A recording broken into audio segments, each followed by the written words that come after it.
Okay, let's go ahead and get started. My name is Nick Theriot. You all, several of you know me. I'm the Communications Director for the Gardner Institute. I want to welcome you to our Media Roundtable discussion today on our long-term planning projections. We appreciate you all being here as we practice social distancing. A couple of quick housekeeping items. We've disabled the share screen and audio features for all the participants from the media today, but you'll be able to submit questions to our panelists, and I'll go ahead and if you want to raise your hand at the end, I'll unmute you if you want to ask your questions. We'll save time for that at the end. We encourage you to do so throughout, submit questions throughout. We'll get to them in the final few minutes. With that, I'm going to go ahead and turn it right over to Mallory for the presentation of our report today. So Mallory, take it away. Thanks, Nick, and thanks to everyone who was able to join us today. I'm just going to say that the initial presentation will be led by myself and Max Backlund, but then we do have Senior Demographer Mike Hollingshouse, Senior Research Statistician Michael Hogue, and Senior Demographer Emily Harris on the line for our technical experts who can also help with questions. The five of us are not the whole team, so I want to send a lot of thanks to a whole bunch of people at the Gardner Institute, our subject area experts, in addition to our research analyst, Eric Albers, who's been doing a lot of behind the scenes work, as well as Dr. Pam Perlich, Juliet Tennert, and Natalie Gochner for their extensive background, knowledge, insights, and passion for this topic. Without them, this would have been a bit more of a struggle. So we're very appreciative for everyone that's been able to be a part of this multi-year process at this point. So quick background on what we're going to share with you. We're going to share a little bit of background on the Gardner projections process, and then we're just going to jump right into the data. We'll start at the state level, and then we'll move into the county level. And we'll go between Max and I in that process. So don't be alarmed if you see Max jump in. So our overall process, we get to do these long-term projections every 4 years. Our first state and county level round of projections were in 2017. And projections are one vision of the future, given a certain hypothesis or set of assumptions. So, you know, they're one way to look at the future with the considerations of what we know now. They are not the crystal ball that's going to tell us exactly what's going to happen. We get to revisit these every 4 years, and then we have a shorter term 10-year window that we revisit every 10 years. And that's because we know that things change, and we need to recognize those changes and get to revise these because they're so important to so many different organizations in the community, state agencies for their planning processes. We're a state that's always grown. And so fortunately, we've had the forethought to try to plan ahead for the future and consider how that growth is going to impact us looking ahead. As part of this process, we've also worked with community partners, some of those organizations and state agencies that use our data, or ones that we are starting to work with now. We have a broad assortment of the state agencies, associations of government, metropolitan planning organizations, and nonprofit organizations that all work together to provide input and insights into this process. They also help us know more about the local context. We can't be everywhere at once, so we are really grateful for their help. Another group that doesn't quite fit in, but in some ways does, community partners in a broader sense, are other demographic experts, as well as those who focus on population projections, both in Utah and out of Utah. We've reached out to a number of different states, different specialists within the state to try to build a better understanding of how we can do this work. And then the last bullet here is that we have new or updated inputs and methods. So as I mentioned, we have this ongoing revision because we know we're going to get new data.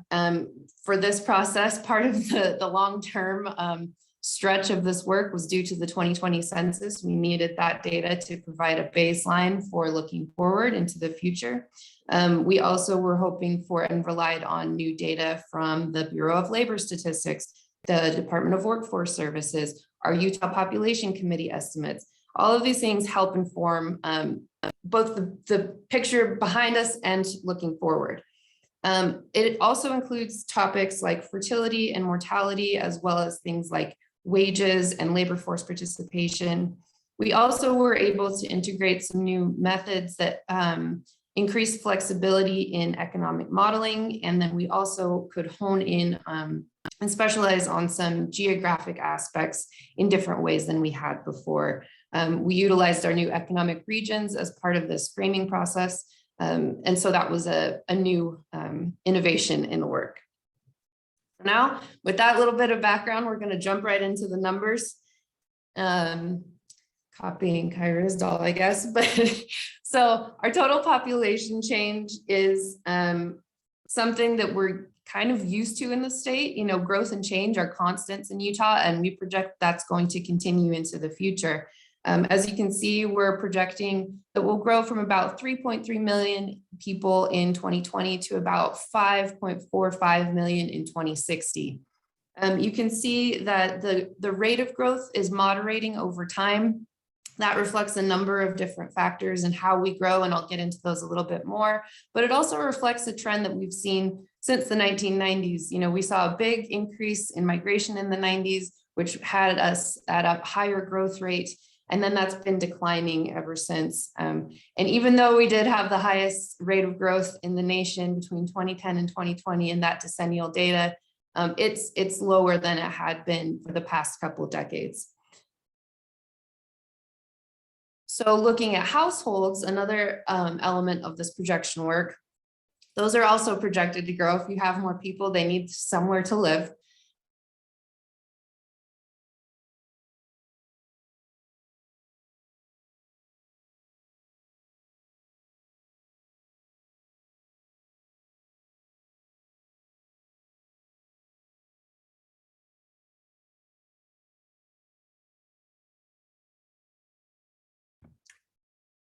I believe we lost Mallory. Where? Back? You're back. Thanks, Mallory. Sorry about that. I came to the mansion to have better internet today. Go ahead and Okay. share your screen there. Sorry about that, everybody. No, yeah, I apologize. I saw everyone disappear and I was like, that's strange. So sorry about the technical difficulties. You're back. Go ahead. Okay, so household change, we're going to keep growing in households. Part of this reflects different changing dynamics in our age structure and those impacts of declining fertility in the state. So we'll get into this a little bit more as we move forward. If my slides will cooperate now. There we go. And I'll turn it over to Max. Thanks, Mallory. Hello, everyone. My name is Max Backlund. I'm a senior researcher on the economics team here at the Institute. And many of the trends that you'll see in this slide are going to mirror the trends that Mallory's talked about. So if you're looking at this is for job growth here. If you're looking at 2020, we have about 2.1 million people that are employed here in the state. And then at 2060, we've got just over 3.4 million jobs. So that's an increase of about 1.3 million jobs. You can see these declining rates of growth here. Those are similar to the population growth rates. So many of the factors that Mallory will talk about will explain the decline in those growth rates. But there is a very positive change here in that we're going to be adding 1.3 million jobs. And we'll get into where those jobs are going to be located and the industries that are going to be growing here in just a minute. So with that, I'll turn it back over to Mallory. Oh, actually, here we go. We're going back into the industry. So we're looking at the industries that are going to be growing in Utah. So you can see construction is leading the way. As a very fast growing state, that makes a lot of sense. We're seeing a lot of construction growth currently, and we expect that to continue. Professional and technical services. So that's a broad industry that incorporates a lot of different jobs, but it includes everything from lawyers and accountants to engineering services to research and development services. So quite a broad category, but that will be growing quite a bit. That's an important industry for the state. You'll see that job growth is really urbanized, and part of that has to do with what industries are growing in the state. So professional and technical services is a very urbanized industry. You'll see that show up as we start looking at the different counties. If you look at things like manufacturing, you can see that not quite as high as it's been in the past. So that's been a traditional industry for Utah that we've had a lot of important growth there. So that will be changing as we look forward to the future. So we'll get into some of those examples with specific industries where we break down where those are growing and how fast those are growing and what kind of growth we expect to see. But for this slide, this is an important shift in the Utah economy. So historically, we've been at kind of a goods producing manufacturing type of economy, natural resources, utilities, employment. And you can see now that there's more of a shift towards these urbanized professional and technical services industries, healthcare, retail, things like that. So things to note in this, you can see the high growth in those industries at the top. Utilities industries, that's been an important growth sector for us in the past. You can see that's starting to see a decline. So we took into account things like power plant closures in Carbon and Emery counties and in Uintah County and in Millard County. So that explains some of that declining utilities employment there. And then you can see as we start breaking down these industries, you'll see where those industries are located, and I'll walk you through that. So Mallory, back to you. Hopefully I'll stay here the whole time. So as I mentioned earlier, how we grow is projected to kind of shift over time in this set of projections between now and 2060. And so while natural increase, which is the red line on this chart, and that's births minus deaths, has dependably been our main driver of population growth in the state, migration has been playing a more stable role in the past couple of decades. And so net migration, you can see on this chart, is the light gray area, and that's people moving in minus people moving out. So if we're over that zero line, that means more people are moving in than are leaving. And you can see that, again, things like our changing economy, population aging, fertility declines, all kind of work together to make net migration be our dominant driver of statewide growth starting in the 2040s. Also throughout the black line on this chart is just the overall population change. And so that kind of just is another way to remind you how these two factors of natural increase and net migration work together. So I've mentioned a couple of times the changes in age structure and what that's going to do to our total population and households. But this is one way to look at it. So you've got the inner filled in areas reflecting the male and female populations in 2020, with our youngest Utahns at the bottom of the chart moving up to the oldest Utahns at the top. And then the outlines on the outside, the little bit broader shape, those reflect the 2060 population. And so you can see, you know, we're already experiencing an aging population. We're still the youngest state in the nation, but we do have people in the population who are aging, hopefully all of us if we're lucky.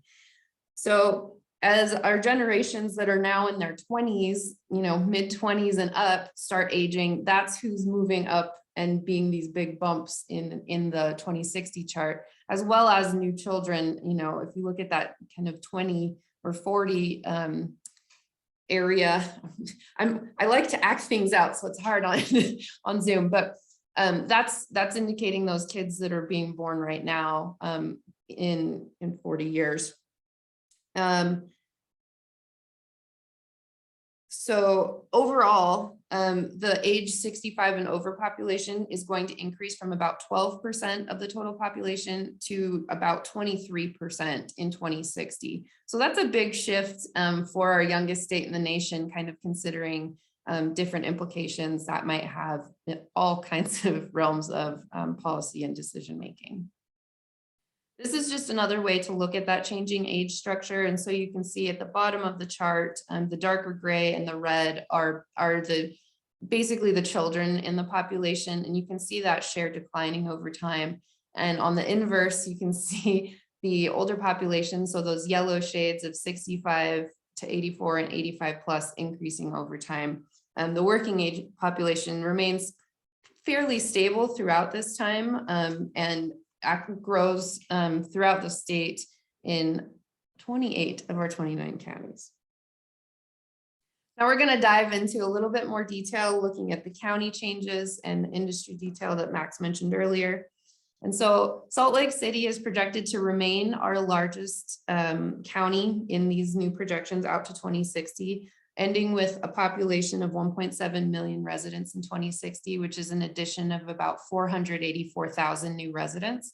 However, Utah County, as you can see on this map, that bright red is the center for growth of the population. They're projected to add around 674,000 new residents, which doubles their population to around 1.3 million residents. Washington County is another hotspot, continues to grow in our projections, adding around 283,000 new residents. They actually have one of the fastest rates of growth throughout the state with this new giant chunk of population. And then we also have Davis County adding over 200,000 with around 217,000 new residents between now and 2040. Those neighboring counties to the Wasatch Front, so places like Tooele and Wasatch that have been fast growing counties traditionally are continue to have strong growth. They are projected to almost double their population. And then Juab and Morgan counties, other counties that have seen some recent bumps in their growth, are almost going to double by 2060 in these projections. I will say, as Max mentioned, those power plant closures do make an impact. And so Millard County in our projections does lose a bit of population, around 1,300 people. That's largely due to those impacts of an aging population mixed with the shutdown of the power plant. So looking at households again, you see some similar names of counties really driving the growth. And you can see that Salt Lake and Utah County drive about over half of the population or the household growth throughout the next 40 years. One interesting thing, they both add roughly the same number of households. It's around 290,000, give or take a couple thousand. And the reason that you've seen there was, 200,000 difference between the population. So this is largely due to changes in household dynamics and declines in average household size. So in Utah County, we're starting at around 3.5 people per household in 2020, and that gets reduced down to about 2.8, 2.7. For Salt Lake County, we start around 2.8 people per household, and then that reduces down to about 2.3. So we've got some pretty exciting changes going on, and that reflects, older households or smaller households, also working age population. If we have more people moving in, different maybe household types, so smaller households. And that also reflects the declining fertility that has been seen since around 2008. We're no longer the top state for total fertility rate. And so we took that into consideration in this round of projections. I'll also throw out that we add in Washington and Davis County. So between Salt Lake, Utah, Washington, and Davis County, that's around 75% of the household growth in the state. You can see that other areas do experience some growth, but it's a lot more moderated than these areas all combined. I'll turn it back over to you, Max. So you're not supposed to have favorite slides, but this is my favorite slide of the presentation. So what we're looking at here, we're looking at a population map on the left side, and we're looking at projected job growth on the right side. So the point of this slide is to show that population growth and the employment growth are not always the same. So if you look at Salt Lake and Utah County, you can see that Utah County is the leader for population growth, but it still trails Salt Lake County for employment growth by about 200,000 people, or 200,000 jobs, excuse me. So right now, Salt Lake County accounts for about 47% of the employment in the state. And we've seen a historic growth trend with Salt Lake County where it's about 1 to 1. So one new job for every new resident that we've seen over at least the past 10 years. That trend continues through the projection period through 2060. So we actually add more jobs in Salt Lake County than we will add new residents according to these projections. So that raises a lot of important questions. It also shows about 66% of the job growth is going to happen in Salt Lake and Utah counties combined. So those two counties are going to count for 2 out of every 3 new jobs in the projection period, which is significant for the state. So that ties back into the industries that are going to be growing, and we'll get into that in just a second to show some more data on that. But that's an important thing for us to understand moving forward, is what's going to be happening with those industries so that we can understand where those jobs are going to be located. And right now, those jobs are located in very urban areas in the state.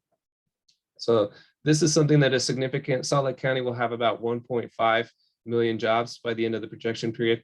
Utah County will have just under half of that at about 720,000 jobs. If you look at the surrounding counties, the neighboring counties to those urban areas, you start to see a lot of population growth, but not necessarily that same level of job growth. So that has to do with affordable, where people can live and commute in from. So if you look at Salt Lake, that 1-to-1 ratio for about one new job for every new resident. In Utah County, that's about 2-to-1. If you start looking at some of those ring counties like Tooele, it's about 4.5 new residents for every new job. Or if you look at Wasatch County, it's about 4-to-1. So you're starting to see some of that population growth as it spreads to those neighboring counties. That job growth stays fairly concentrated in the urban areas. So that's something for us to look at in the future as we're making land use decisions, or as we're making transportation decisions or affordable housing decisions. All of those numbers will help us understand what's happening so that we can make plans there. The other area of the state that's really interesting is Washington County down in the southwest corner. So you can see there's a lot of population growth. That's about 2.5-to-1 if we're talking about residential growth to job growth. So interesting things are happening there. A lot of population growth. That's kind of becoming, it's been this emerging population and employment center for the southern half of the state. You can see that trend continue through 2060. If you look at some of the rural counties, you can see some job loss numbers. That has a lot to do with the declining utilities employment. So there are 2 power plants that are closing in Emory County. There's some significant losses for employment there. You can see those statistics in the maps there. Millard County is a power plant conversion, so that explains some of the loss there.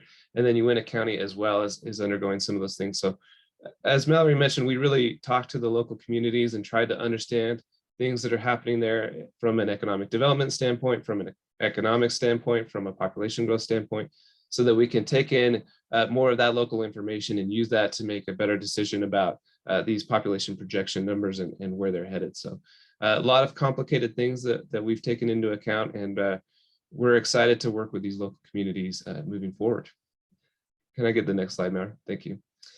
So these are 2 of the industries that we're watching closely. So I mentioned manufacturing as a historic industry in Utah. So you can see we add almost 40,000 jobs there. That's still a very urbanized industry, even though it's got some history in rural communities. You can see that Salt Lake will add about 31.7% of the employment in that industry.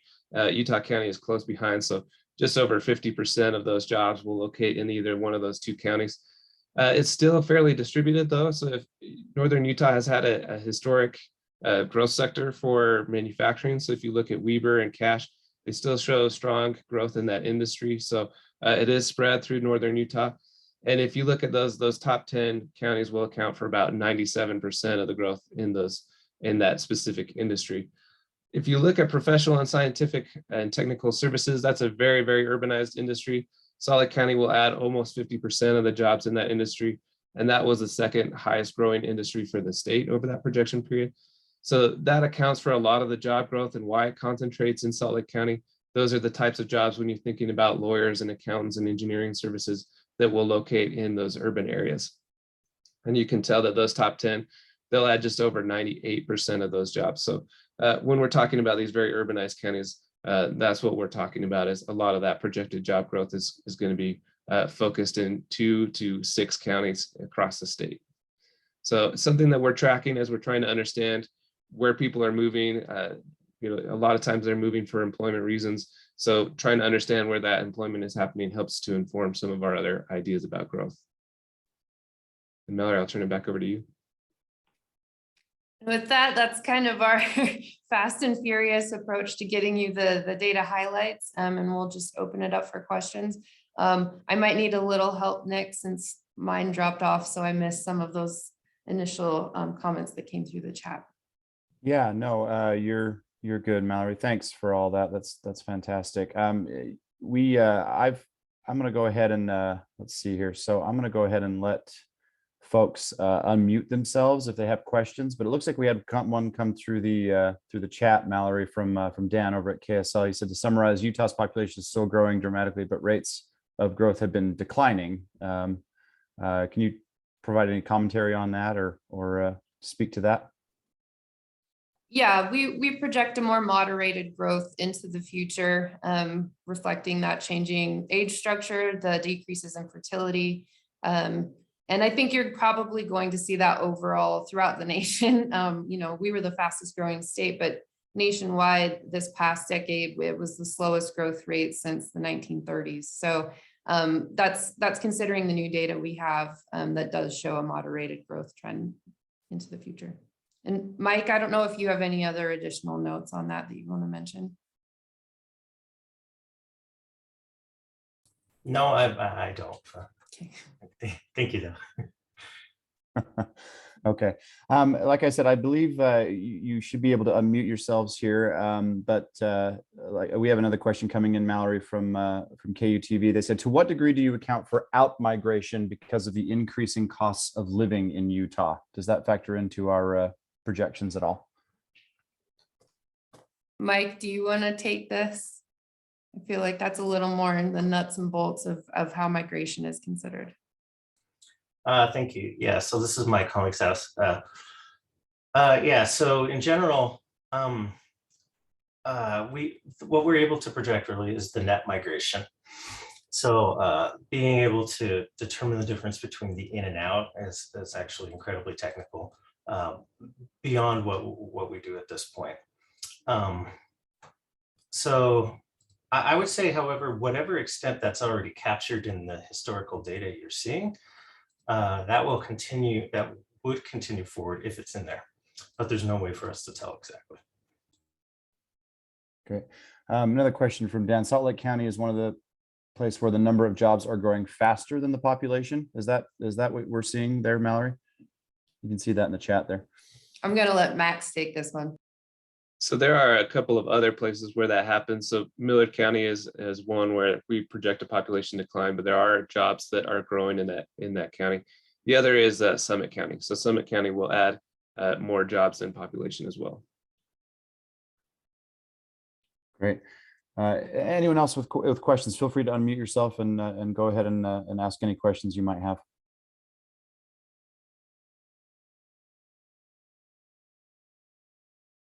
If you can, I believe you can. So.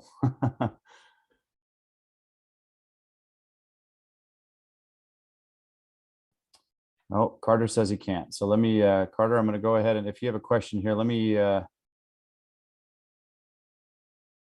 ahead and unmute Carter here. Carter, go ahead there. All right, yeah, this is Carter Williams with KSL.com. I'm curious about some of the growth aspects as well. You mentioned sort of the age increase, or like the average increase in age and household size declining. I guess, what are some of the factors behind households declining we've seen in the past decade, and why that trend is projected to continue over the next 4 decades? I'll start, but Emily or Mike, if either of you want to jump in, please do. We've seen declining fertility, so that means fewer babies are being born. So if you're starting a family and you're having fewer kids, that's obviously going to have a huge impact on your average household size. We, have traditionally been a state that in the past has had a lot of children per household compared to other places. And so that's kind of been one of the main drivers in keeping our household sizes large. As I mentioned, the aging population, if you think about older households, they're typically smaller. You might have only 1 adult or 2 adults rather than that whole family if the children have grown up and moved out of the home. So I feel like those are 2 pretty big factors. But Emily or Mike, if you have any additional thoughts, please feel free to jump in. Yeah, especially between 2020 and 2030 up to 2040, you have the baby boom generation, which is still just. Sorry, I was muted. There are a lot of, between 2020 and 2030 especially, you have a lot of baby boomers getting up into the retirement ages. In fact, baby boomers at that point should mostly be in the retirement ages. retirement age folks generally live in much smaller houses, as Mallory mentioned, for several reasons. The other thing is the decrease in the number of children relative to the population, right? So household size still accounts for children, but technically someone has to be at least, as is measured by the Census Bureau, at least 15 years of age to have their own household, right? So for example, you cannot have kids in a one-person household. So as the number of children relative to the population decreases, as the share of children decreases, you'll see a decrease in household size.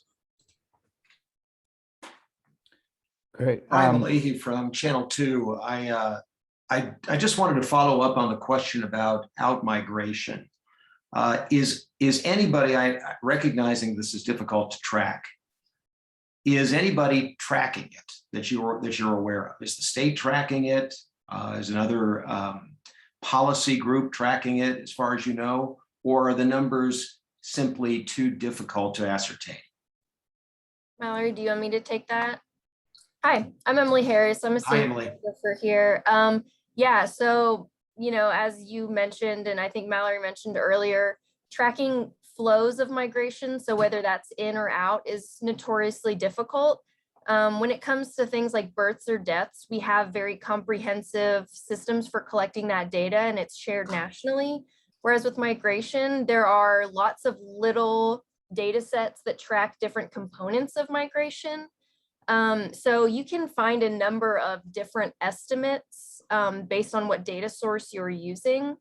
So at the state level, we can find, you know, some information and estimates on those flows. However, they're not really reliable enough to project. And, you know, there's US Postal Service data, but that doesn't necessarily track all kinds of migration. There's American Community Survey data, but again, that's a survey. And then there's also like moving company data, but that only tracks people who use moving companies. So again, there's just not a comprehensive source. So you can kind of try to piece together different parts of that. But as far as using that data to try to project any long-term trend, that's really difficult. And most states don't project the in or outflows. And just a follow-up to that. So is there anything that suggests, with the imperfect data that you just mentioned, that out-migration is increasing in Utah given the cost of living? Is there anything to suggest there is more out-migration now because of the high cost of living? So not really at the state level, particularly because data tends to be lagged by a few years, and a lot of the increase in cost is pretty recent, probably in the last 4 or 5 years. So that's definitely something we're tracking. And I think what you're mostly starting to see now is county movement into other counties. So if prices in Salt Lake County are becoming an issue, you might see more growth in the suburban ring counties like Tooele or Wasatch or Morgan. And again, I think part of that growth in Utah County too is, again, there's more space, there's more room for development, and naturally that makes it a little bit less expensive for now. So that's all I can really add to that. Okay, Emily, thank you. Yep. Great. Actually, I have a follow-up on that question as well. I guess how much of this growth decline is related to space, especially along the Wasatch Front, and how much is just related to changing demographics and age and natural increase? I'm gonna suggest that you reach out to our friends at Wasatch Front Regional Council for that. That's kind of outside of the wheelhouse of what we look at in our work. It's a consideration, but we're informed by the work that they do. So I would recommend you reach out to Wasatch Front Regional Council. Okay, thank you. Hi, this is Shelly Mesh from the Salt Lake Tribune. I was wondering, what are the areas of policy that you would like to see looking at this data? You mentioned transportation. Is there anything else that you think will become more relevant, or where policy needs to change to accommodate for this growth? We just want this data to be used by anyone that, you know, is looking toward the future. So we're not going to dictate who we want to look at it. We do know that transportation does use these numbers. Higher ed, the state school board considers things like this. Those are, we know that some entities do use this, but we're not going to tell anyone they can or can't or should not use our data. We want anyone that is interested in looking forward to hopefully view us as a resource. Great. Dan submitted a question through the chat. Dan, do you want to just ask your question, or you're free to unmute if you'd like and just ask your question if you'd still like to. Oh, there it goes. It unmutes. Hi, Mallory. It's been a while. The changing demographics, we're seeing, as you point out, an increase in the number of older people, 65 plus. But it also looks as though Utah is maintaining a substantial working age population compared to that group. Is that different from national trends? I'm not aware of other states or national kind of projections at the age level. I mean, I think part of why we maintain that strong working age population is that we have an economy that continues to grow and diversify throughout the projection horizon. But Mike, is there anything that you know of that would be useful here? Or is that Sure. Being 65 years old, is Utah a great place to be old? I will say that in Utah, in regard, patterns certainly differ by state. If you look at the, the census data, you'll see there are states where their working age population is shrinking, right, compared to the older age population. Because a lot of that is for many reasons, a large part related to employment or just people wanting to live elsewhere. But in Utah, you see a lot of working age folks tending to move in. And there are other states like that as well. So you'll see just a large variation across the US states. This is Shelley Mesh from the Salt Lake Tribune again. What are some factors in the next 40 years that could change these projections? All kinds of things. We considered things, and there's a little bit more detail in the paper, but we considered things like the power plant closures that Max mentioned, the Olympics. Michael Hogue can speak to more of the exact things that we looked at, especially with the economic context. But any policy decision, major investments in anything, infrastructure, in development, anything that we couldn't account for in one way or another in these projections could change what this picture looks like. But Michael, would you want to kind of provide a little bit more insight into those specific events we included? Yeah, thanks, Mallory. This is Michael Hove. So yeah, I agree. It is difficult to know all that could affect the projections, but we have accounted for a few things specifically. So we have, and Max mentioned this earlier, but we've specifically modeled closures of Utah's 4 coal-fired power plants, so 2 in Emery County, 1 in Uinta County, and the one that's in Miller County's the IPP plant. And then we've got the demand for coal going down throughout the projection period. So, you can imagine things that might change that, but this is the most likely scenario that we see. And then we have modeled development at Point of the Mountain, so the site of the old prison. And we have modeled Olympics in 2030 for Salt Lake County. So, but obviously those things don't have to happen that way, and if they don't, then our projections will be wrong. So yeah.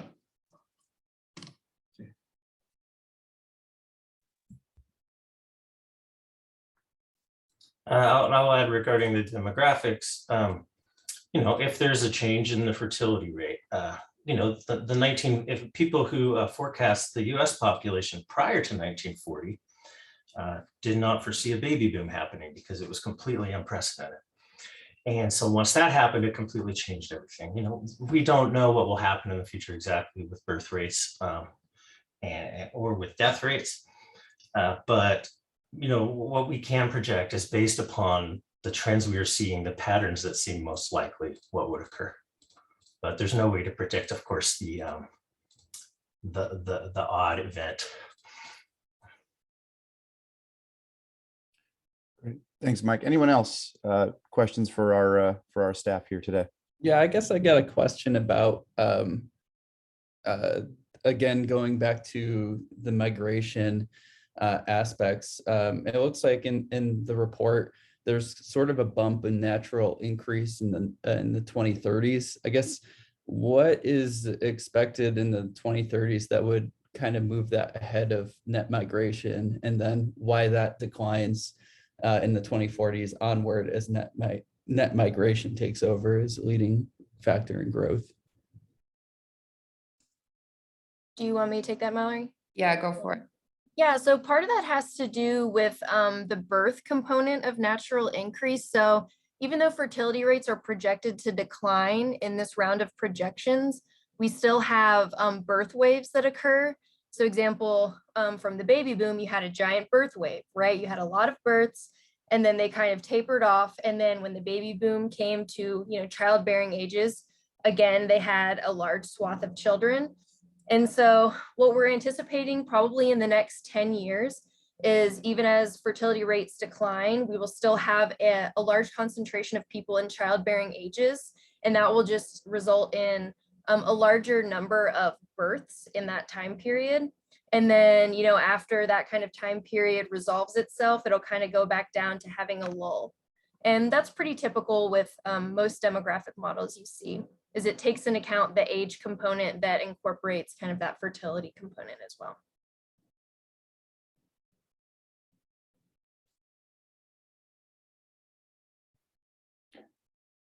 Anyone else? Questions for our researchers? One thing I noticed in the graph about projected male and female population and age demographics was that in a couple spots they weren't actually even.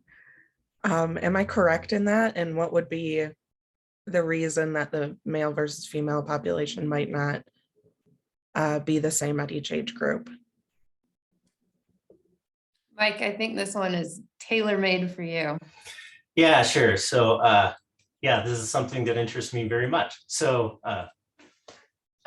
generally speaking, at younger ages, you will see more males than females because there are more males born than females. And that's just general throughout the world. It's a biological thing.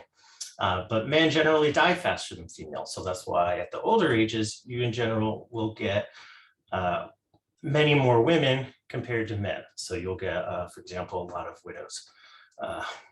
And now there will also be, and so generally speaking, you'll see a change in that ratio as more men than women at birth, and then you'll see more women than men at death. And that's projected to continue. There's no reason to think that would change. Now you will also see interesting little things here and there that occur, and that's because in the actual census data we see those things happening. So there are places, for whatever reason, there are more men than women, or vice versa.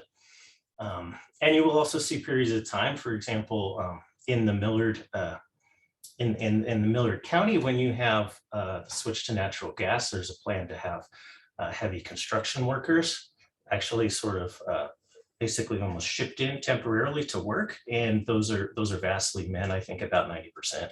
So for that short time period, so there will be periods of time where you see this this asymmetry based upon the actual social patterns that happen, and also just what we see in the census data. You see those differences, then they may very well continue into the future.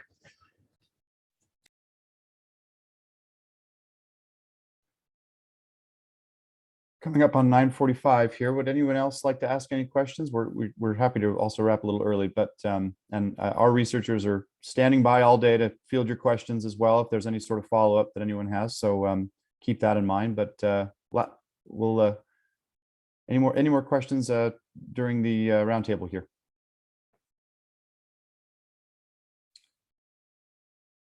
think we've covered it, Mallory.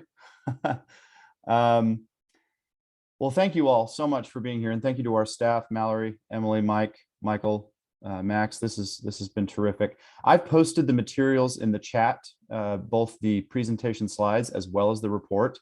I'm also putting, you all have my contact information, but there's my email and phone number. We're happy to connect you with our researchers today if there's any additional follow-up. Like I said, they are standing by to answer your questions. Please, yeah, like I said, gardner.utah.edu. The materials are online, as well as data visualizations and Excel sheets, or the data as well. So with that, we'll wrap a few minutes early here. Thank you all again for being here today, and thank you to our staff. We'll be happy to answer any of your questions as the day goes on. But with that, we'll from the Board of Health. I got that, yeah. From the county. And okay. Not a question. All right, thank you all very much. And again, please follow up if you have any additional questions. With that, everyone have a great day, and we'll talk soon. Thank you. Thanks, everyone.